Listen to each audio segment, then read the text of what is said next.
ನಮಸ್ಕಾರಗಳು ಎಲ್ಲರಿಗೂ. ಭತ್ತದ ಬೀಜನ ಗದ್ದೆಗೆ ಬಿತ್ತೋ ಮುಂಚೆ ಈ ಥರ ಪೂಜೆ ಮಾಡೋದು ನಮ್ಮ ಸಂಪ್ರದಾಯ. ಈ ಭತ್ತದ ಬೀಜನ 2 ದಿನ ನೀರಲ್ಲಿ ನೆನೆಸಿಟ್ಟಿರ್ತೀವಿ ಮೊಳಕೆ ಬರಲಿ ಅಂತ. ಹಾಗೆ ಅದನ್ನು ಎತ್ತಾಕೊಂಡು, ಇವತ್ತು ಮಳೆ ಇರಲಿಲ್ಲ, ಹಾಗೆ ಸೇಫ್ಟಿಗೆ ಪ್ಲಾಸ್ಟಿಕ್ ತೊಗೊಂಡು ಭತ್ತನ ಎತ್ತಾಕೊಂಡು ಹೊರಟೆ. ಬೀಜದ ಭತ್ತನ ಚೆಲ್ಲಲಿಕ್ಕೆ ಇಲ್ಲಿ ಮಡಿ ಮಾಡಿಕೊಂಡು ರೆಡಿ ಮಾಡಿ ಇಟ್ಕೊಂಡಿದ್ವಿ.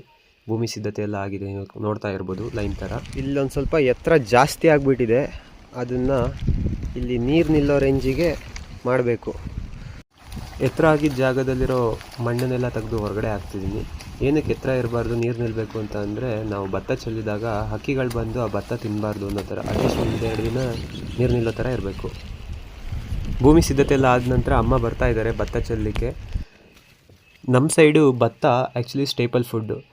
ಇದು ಟ್ರೆಡಿಷ್ನಲ್ ಫುಡ್ ಆಗಿರೋದ್ರಿಂದ ಇದ್ರ ಬಗ್ಗೆ ತುಂಬ ಎಕ್ಸ್ಪೀರಿಯೆನ್ಸ್ ಇರೋರ ಸಜೆಷನ್ ಅವಶ್ಯಕತೆ ಇರುತ್ತೆ. ಈ ರೀತಿ ಪಟ ಮಾಡಿರೋದ್ರ ಮೇಲೆ ಚೆಲ್ತಾ ಬರ್ತಾ ಇದ್ದೀವಿ. ಏರ್ ಮಾಡಿ ಅಂತ ಹೇಳ್ತೀವಿ ಇದಕ್ಕೆ. ನಾನು ಸಹ ಭತ್ತನ ಚೆಲ್ಲಿಕ್ಕೆ ಶುರು ಮಾಡಿದೆ. ಅಮ್ಮ ನನಗೆ ಗೈಡ್ ಮಾಡ್ತಿದ್ದಾರೆ ಯಾವ ಕಡೆ ಹೇಗೆ ಹಾಕಬೇಕು ಅಂತ. ಕೆಲಸ ಎಲ್ಲ ಮುಗಿಸಿ ಕೈಕಾಲು ಪ್ಲಾಸ್ಟಿಕ್ ಎಲ್ಲ ತೊಳ್ಕೊಂಡು ಮನೆ ಕಡೆ ಹೊರಟ್ವಿ. ಮನೆ ಹತ್ತಿರ ರಸಭರಿತವಾದ ಹಲಸಿನ ಹಣ್ಣು ರೆಡಿಯಾಗಿತ್ತು. ಅತ್ತೆ ಅದನ್ನು ಕಟ್ ಮಾಡಿಕೊಡ್ತಾ ಇದ್ದಾರೆ ಇಲ್ಲಿ. ನನಗೂ ಮತ್ತು ಸಾಯಿ ಧರ್ಮಗೂ ಅದನ್ನು ತಿನ್ನೋಕ್ಕಿಂತ ಮುಂಚೆನೇ ಬಾಯಲ್ಲಿ ನೀರು ಉರಿಸ್ತಿತ್ತು. ಶ್ರಮಪಟ್ಟು ಕೆಲಸ ಎಲ್ಲ ಮಾಡಿದ್ಮೇಲೆ ಮನೆಗೆ ಬಂದಮೇಲೆ ಈ ಥರ ಭೋಜನ ಸಿಕ್ಕಿದಾಗ ಅದೊಂಥರ ಸ್ವರ್ಗ. ಎಸ್ಪೆಷಲಿ ನಾವೇ ಬೆಳೆದಂತಹ ನಮ್ಮದೇ ಮನೆ ಹತ್ರ ಸುತ್ತಮುತ್ತ ಸಿಗೋಂಥ ಹಣ್ಣು ಹಂಪಲುಗಳು ತಿನ್ನೋ ಮಜನೇ ಬೇರೆ. ಎಷ್ಟು ಜನರಿಗೆ ಈ ಥರ ಭಾಗ್ಯ ಇರುತ್ತೆ ಹೇಳಿ? ನಾವೇ ಪುಣ್ಯವಂತರು ಒಂದು ಲೆಕ್ಕದಲ್ಲಿ ನೋಡಿದ್ರೆ.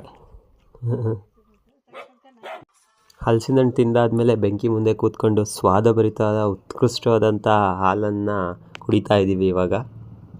ಈ ಹಾಲು ಕೂಡ ನಾವೇ ಸಾಕಿದಂಥ ದೇಸಿ ಹಸುವಿನ ಹಾಲು.